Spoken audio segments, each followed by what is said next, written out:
basically 3 bits of news that seem to have happened today. Firstly, that the midterms, then your new plan, and then also this issue about the US talking to China. To begin with Congress, it looks as if, we were just saying outside, it looks like the Republicans probably will just about take the House. There'll be probably a long wait on the Senate. What difference does that make to the climate? Well, I think we have to wait, obviously, from what I hear. Is this bad? What? You want me to use this? This doesn't work. You don't want me to say anything. Again, I told you the Republicans have taken over. No, you can. Silenced already. Back to the question. Okay, the Republicans, not just with the microphone, but they have. It looks like they've won the House. Does that mean they will block any further climate honestly, legislation? I don't know. I don't know what the makeup is, and I guess it's going to come down to Georgia for the Senate once again. We'll see what happens. Do you think there are Republicans you might be able to pull away to do some climate deal with? Well, I would hope. I think what's happened is I think there has been a change in the country because so many parts of the country are really suffering for the climate crisis.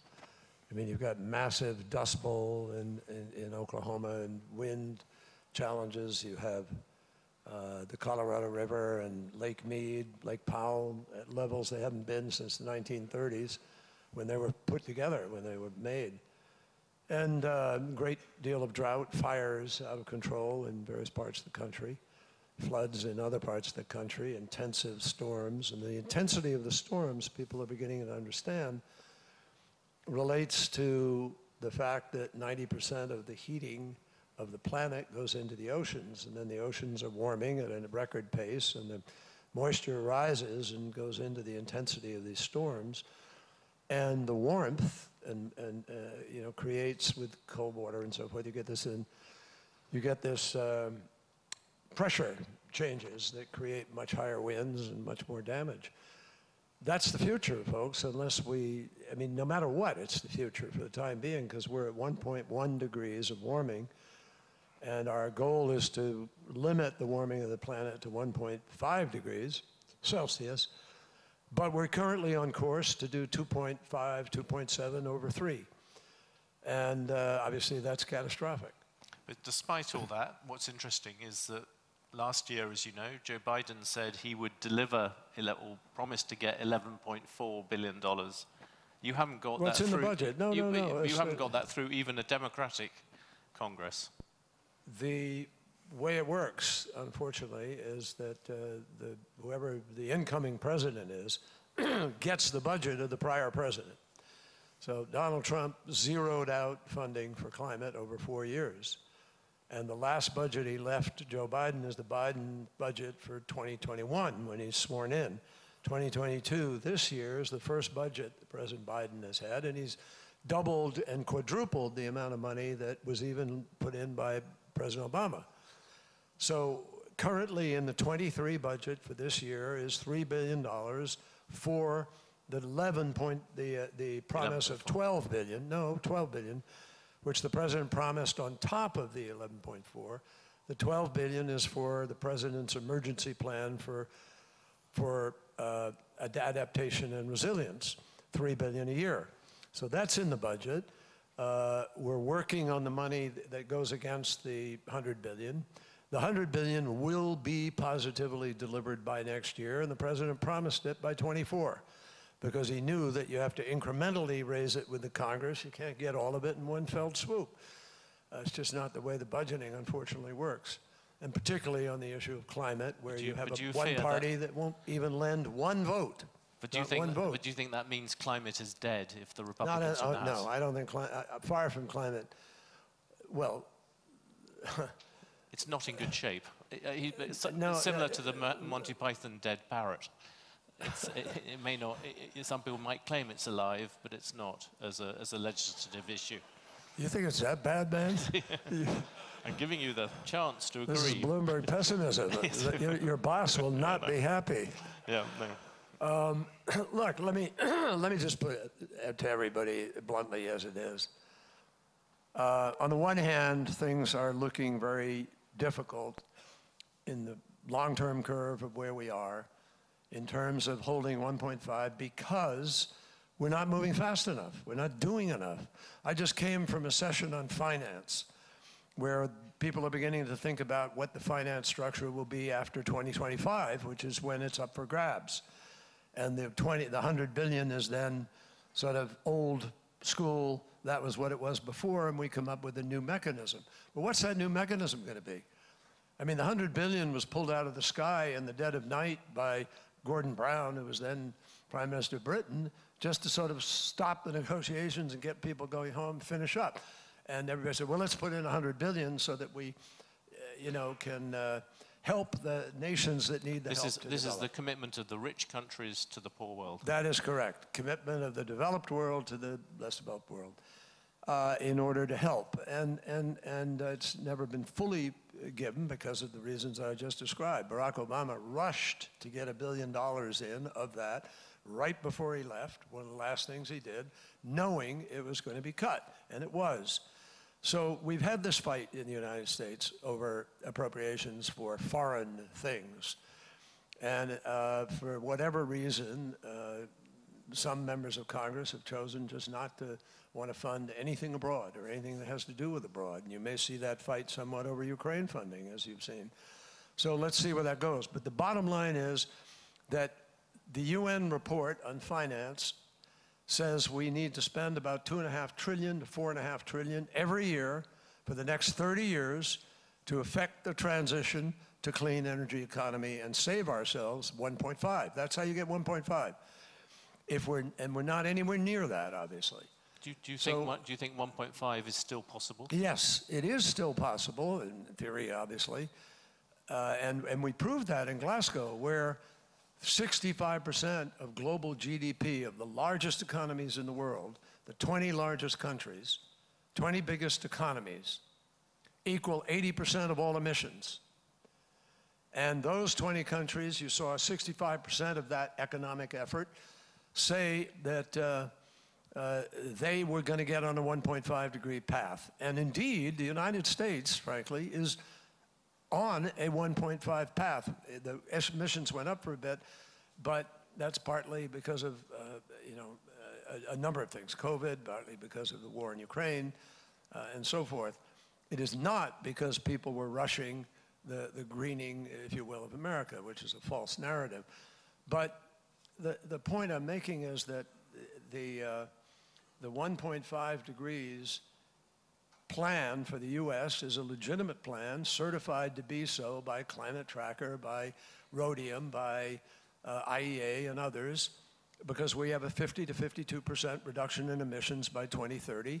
And now with the Inflation Reduction Act, we have an incredible capacity to excite the marketplace, which is going to use the production tax credit, the investment tax credit, anywhere from 400 billion up to an unknown figure, because the tax credits are not ceilinged. They're based on whether you qualify for them. And so it could go up to, who knows? You know here, though, that yes, people give America a lot of credit for that new act, but the main thing that people are cross about is you talked about the 100 billion. I think it's probably about 90 billion has been raised. You might expect out of the developed world that America maybe is a third of that. It's the huge economy in the rich world. And yet that would imply that America might give 30 billion, say, but so far it's less than a tenth of that in terms of cash. And the people you're talking to here are saying, when is America really going to give cash there? When is the American government going to come up with the money? Well, let me be clear about that. I believe we ought to be doing more. Yeah. And I have advocated within the administration for our ability to do more, but here's the bottom line, folks. No government in the world has enough money to effect this transition. There is only one way we're going to keep 1.5 degrees alive, and that is if we massively bring the private sector to the table and unleash literally trillions of dollars of investment into the developed world. 50% of the new investment we need to do this has to go to the developing world. And so we have to really change the paradigm. And that's partly what we tried to talk about this morning in a certain thing, but we can do much better than we're doing today. Now, the United States, yes, we should do better with respect to this climate thing, but we are the largest humanitarian donor in the world. Yeah. We do AIDS in Africa, 30 billion. We do vaccines around the world that we give away. You just gave $3 billion this morning to 2 Romanian nuclear reactors. That is almost the same as you've given to the whole developed world in terms of climate mitigation. Well, in terms of climate mitigation, it may be. Climate finance, sorry. Climate finance. Look, I strongly advocate, and President Biden would like nothing more than to be able to put more. He's put $12 billion into this PREPARE program, which is, he volunteered the 12. So you see, people don't count it. Yeah. We just had a big Pittsburgh energy conference. We had, participants from all around the world come to Pittsburgh for this energy conference. And President Biden put out a challenge to the world to come up with $90 billion to go into a special fund for technology development that we would then share with less developed countries and others. Guess what? We raised $94 billion. But that $94 billion will not count against the 100, and it won't count against any other counting in the UN, because the only thing they count is appropriated money. Which I literally just came from talking about this with all the ministers who are thinking about how we do finance going forward. Folks, we have to count mobilizing, and we have to count, different sources, and we now have to reach enough of the, we will reach the 100 billion, what is next year's 23, we will reach it a year before President Biden promised, okay? Are you happy with the 100 billion? No, because that's not gonna get the job done. It's a pittance compared to what we need to be doing. But nobody is yet talking about the methodologies by which we're actually going to do it. So here's an idea. We absolutely need to have multilateral development bank reform. We need to do it by the next spring meeting of the banks. We need to put to use the rules which actually allow a major, significant drawing on capital above what we have without a new capital infusion to the banks, and which also does not affect their AAA ratings. That can be done. And if it happens, then we have something like $400 or $500 billion that can then be used to leverage. So you're talking, if you leverage, maybe you're over $1 trillion. That's real stuff. That's beginning to get it done. So MDB reform is absolutely critical. I also think, and we put this idea forward today, it's not fully baked yet. We acknowledge that. We said that in the putting forward of it. But we believe, I believe particularly, that a certain, there is a mechanism where you could use the voluntary carbon market with a sort of, special category of credit that a company could buy that would partially go against their obligations, but more importantly, would purchase credits that would be used for 2 purposes. One, to phase down the use of coal where it is used, and you could have an ability to be able to transition to the new clean economy, and 2, for the deployment of renewable energy. Only those 2 items with real guidelines and guardrails, no ability for double counting, no ability for confusion about what the credit is for, clear ability to measure what you're doing because you have physical infrastructure on the ground which you're using for it, and then you can begin to mobilize the money. I say this because I've just spent months traveling around the world trying to get certain countries to lift their ambition, and you'll see that in the next days. A couple of them will be doing that, Mexico and Indonesia and so forth. But I think everyone can see the purpose of reintroducing carbon offsets. But a lot of people would say it was tried at Kyoto and it didn't well, it wasn't right. Look, I managed Kyoto on the Senate floor, and I can tell you what killed Kyoto was the fact that our members of the United States Senate and did not view it fair that the United States was going to carry an obligatory burden with respect to the reduction of emissions, and China was going to be required to do nothing. And so that basically politically just killed it. That's why it died. But there is a specific thing on this new offsets, is that many people in this room might say, look, things have changed. Now if I'm a developing country, it's actually cheaper sometimes, it's cheaper very often to turn to solar and wind power. This is building that is going to happen already. Well, I just came back, yes, and you have a way of separating anything that would be already going to be built, et cetera, or what they need. Let me just say, I just came back from Senegal, from Nigeria, and from DRC, where each president said to me, hey, I have gas, I want to develop my gas, I'd love to develop it, but I know you don't want me to, really, but tell me what I'm going to do for an alternative. I said, well, we can put solar and wind and gas. Yeah. I said, well, I can't do that. Only 17% of my country has electricity. We don't have a revenue stream that will support us going to the marketplace to fund a deal. So are you ready to put up the money? Literally. And we don't have the money. But you think companies have, and they can do it I through think offsets? companies, some of them, who are having difficulty or looking at the playing field, how they're going to get their Scope 3 done. And there's a lot of trouble in doing that because there are not enough electric vehicles to buy. There's not enough grid available to have a smart grid, to be able to use it the way you need to be able to reduce your emissions. So yes, I think some will find that. And by the way, the people who are doing this are actually, you know, people who've chosen to be good citizens, good actors. They're trying to live up to their pledge to do net zero 2050. People forget, there's no requirement that companies do net zero 2050. That's been a movement. And people have adopted it because ESG is in the boardrooms of companies all around the world. People are thinking about, how do I get to be a responsible company? And then they get bashed for being greenwashing, because the available credit was something that was questionable. And we all know what's happened with some of them. Now, the LEAF coalition has been a really good turn of events. They're doing forests. They're doing it in a way that people are seeing as working. We've actually saved areas of forest, and it's happened by virtue of people being able to buy a credit. So look, I used to think credits were, you know, death, and I didn't like the idea. But I've come to understand, partly because I led the fight in the 1980s when I was chairman of a governor's task force as a non-governor, as lieutenant governor, and we put together the acid rain response.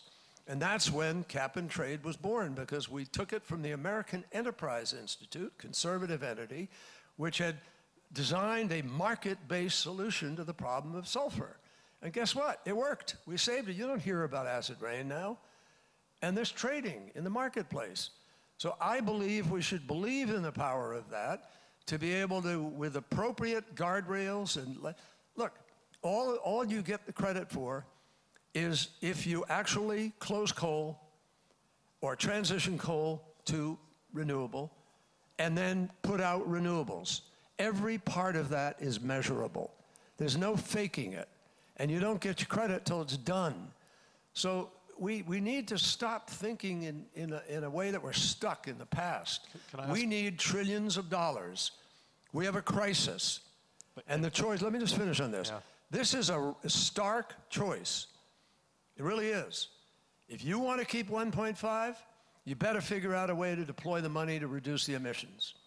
You're never going to deploy the trillions of dollars unless you have a bankable deal. Much of that $1 trillion that's available is something like BlackRock, where you have, you know, client money. It's not even their money. Or you have pensions that have to pay out employees. You can't put that at risk. So you have to have a de-risking. How do you de-risk? You need concessionary capital to somehow de-risk, and insurance and other ingredients. Then you can begin to deploy the funding. What we're trying to do is make it possible to do that. And if people say, well, I just don't like these things, you can't do that, without thinking through the guardrails and the safety and the way it could work and be measured, then you are condemning us to absolutely pass through 1.5 degrees and blow it. You made a very passionate case why companies should be involved. The other thing, if you look at climate history, and you're well aware of this, is that nothing advances without America and China generally being on the same side. When we spoke last time at Glasgow, you just put I together wouldn't say nothing. I would say very little. In climate, we need to cooperate. But today we've just had the news from Bloomberg that the Chinese Climate Envoy, Jia Jianhua, he has said that he's been talking to you. That is a big change because China reacted badly to Nancy Pelosi going to Taiwan. Do you think that relationship, at least on the question of climate, is now beginning to work better again? Not yet, because we've had some informal talks, but we're not in any formal negotiation at this point in time. Xi Jinping is genuinely a friend of mine. I mean, we used to meet in airports traveling around the world together, and we've been to COPs many years, and we've negotiated Paris, and we've negotiated Glasgow, and I certainly stand ready to negotiate. As we've said, the climate crisis is not a bilateral issue, and it shouldn't have gotten caught up in those. But it is a necessary, without America and China on the same side, it is much harder. Well, yes, I agree. I totally agree, which is why I worked very hard to come to an agreement with China in Glasgow, and the agreement was a pledge by China to put forward a methane plan here in Sharm el-Sheikh, and a pledge to work with us to accelerate the transition from coal.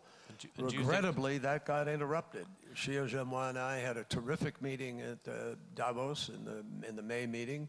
We had a terrific meeting weeks later in Berlin. We had another meeting later in Stockholm. And we were poised to deploy a major negotiating session around doing something for Sharm el-Sheikh, and that did get interrupted by the trip to Taiwan. And we'll see what happens in the next days. Just a couple of last things. What is a legitimate thing for us to expect US and China to cooperate on now? Is there a focus that you would particularly like to push China towards? Well, what I just mentioned. The methane. Methane. And I have to, help you occasionally. I know. I know. Well, I'm learning schedule and all these other things. It's sinking in. Back to where were we? US and China. You were saying methane is one of the things that you could perhaps pull them into the table. Methane is critical. Sorry, folks. We're gonna really blow it here. Yeah. No. Now I can't say the word. Methane is really dangerous right now. Half the warming of the planet comes from methane. And because of the permafrost, I asked a top scientist the other day, what are you worried about? Johan Rockström from the Potsdam Institute. Some of you may have read his stuff.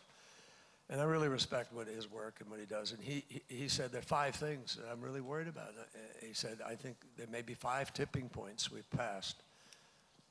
Arctic, Antarctic, Barents Sea, permafrost, and coral reef. And the permafrost is thawing at a rate that is now pouring methane into the atmosphere. And it's 20 to 80 plus times more damaging than CO2. And the 80 is in the short-lived years, in the first 20 years. So it's much more damaging. And we have uncontrolled methane out there. So we need to work with China on methane, yes. And we need to work with a lot of other countries on it. We are working. We created a methane pledge in Glasgow, and we're working on it now. We have 130 countries in the pledge. We're trying to get a 30% reduction globally of methane by 2030, which is the equivalent, according to the IEA, of every automobile in the world, every plane, every ship, every car, truck going to zero by 2030. It's amazing what we get for that. So that's a worthwhile fight, but we need it. We can't do it without China. And the second part of that fight we can't do without China is the mitigation of 1.5 degrees. So we need China to move on faster. Now, in all fairness, China is deploying more renewables than any other country in the world right now. And China manufactures more renewables than anybody else in the world right now. So China is doing stuff. It's not that they're not doing anything, but they're a huge country with a huge amount of coal, and they need to do more. They have 260 gigawatts of coal that is scheduled to come online at a time that the IEA is telling us we have to get rid of 870 gigawatts of coal to meet the goal. So boom, boom, you're going in opposite directions. And we just can't afford that. So we need China at the table. Deforestation, 60% of the illegal logging of the world goes to China. And what does that tell you? Somebody's not applying their laws. It also tells you that the commodities traders who are dealing with that are selling stuff that they know full well is uncertified and improper. So we've contacted them, we're working with them. But you can see the numbers of moving parts here, folks, which I want to emphasize to you, underscores why we need the finance. Because we can't take the amount of time we're taking now. The IEA says we have to deploy renewables 6 times faster than we are today. And you know, we're just not geared for that in a way. So we have to start to declare war on the climate crisis, coordinate as if we were in a war, get countries together to help with supply chains, and just begin to behave in the way that does justice the fact that this issue is existential. And we have 15 million people a year who die around the world now because of the lack of quality of air. Is that the pollution. Just one thing we have on that. 10 million people a year who die because of the extreme heat now. That's up by 50%. We have to reluctantly stop. I just ask you one last question about yourself. You know, you are famously an old soldier. You sound as if you've still got a lot of stomach for this fight, but are you committed to staying as Climate Envoy? You've got well, I've been asked that a fair amount. I'm not sure entirely why, but but you're going to have the Republicans grilling you in the House. For well, I'm fine with that. That doesn't faze me, you know. But I just want to finish one thought, if I can, because it's key to this and to my answer. Think about Ukraine right now and Putin's threats to use nuclear weapons, and think about Kim Jong-un just firing all these missiles. And ask yourself, what's the percentage that we're going to have a nuclear war? I think personally, and I base this on, 50 years of public life and having gone through chemical, biological warfare school, all of those things, nuclear, chemical, biological, I think it's in the low single digits, to be honest with you. I think you've probably thought that it probably is in the low single digits. What are the odds that this planet is going to just rebel against what we're doing to it, and the capacity to have food production in Africa, the capacity for water where it is today? We were walking across the Rhine this summer. I mean, someone was, and all around the world we're seeing the consequences, and we have scientists telling us we may have passed 5 tipping points. If Greenland ice sheet melts in this century, that's 2 meters of sea level rise, and some people think it's gone. So that's 100%, folks, not 1, 10, 15, 20, 50. It's 100% certain that these terrible things are going to happen if we don't do X, Y, and Z. So are we going to get serious or aren't we? I think we have to address that. And I think it's time for people in our country to, we've got to get the folks in Congress to step up and do what we need to do to meet this challenge. 100% certain. And you're fully on for doing that for well, the next I'm fully couple of on years. for fighting, whether I stay in this position or not. I've said I haven't, made any decisions to leave. I've said I'm focused on charm. But, there are lots of places to fight this fight. One of them is indeed in the private sector, where you can mobilize a lot and make things happen and bring things to scale and push on the new technologies. I'm excited by the new technologies. I went out to California the other day to go to Google X and Stanford and the accelerator, and met with 15 startups that are doing fascinating things that can change this judgment about how much time we have, or that could have an impact on what's available in the marketplace to be able to respond. So as I was saying, and I didn't do it fast enough or articulately enough in the beginning, when you asked me the question about where we are, there's this downside of where we are, but there's also this incredible upside filled with possibilities. And I believe in the marketplace. I think the marketplace has the ability to change this. It's one of the reasons why I don't think Congress can change what's happening. Ford Motor Company and General Motors have spent tens of billions of dollars retooling their plants. And their business plan is to have 100% electric vehicles by 2035 and 50% by 2030. You think they're going to change their mind because of Congress changing hands? No way. The capital markets are already moving in this direction. People are chasing fusion. They're chasing hydrogen. They're chasing green, blue hydrogen. They're chasing battery storage, water storage, carbon capture, utilization. Something's going to break through because that is what we human beings do. And I believe in that side of the ledger. But, you know, I also believe in the precautionary principle of governance. When people are telling you this is what's going to happen, and they're legitimate folks, and you're measuring against what technologies you have today to manage that, you do what's necessary now to avoid catastrophe. And hopefully these other things will come online. I'm an optimist. I believe something will, but I also know that you've got to hedge against the possibilities that it won't, and do what you need to do right now.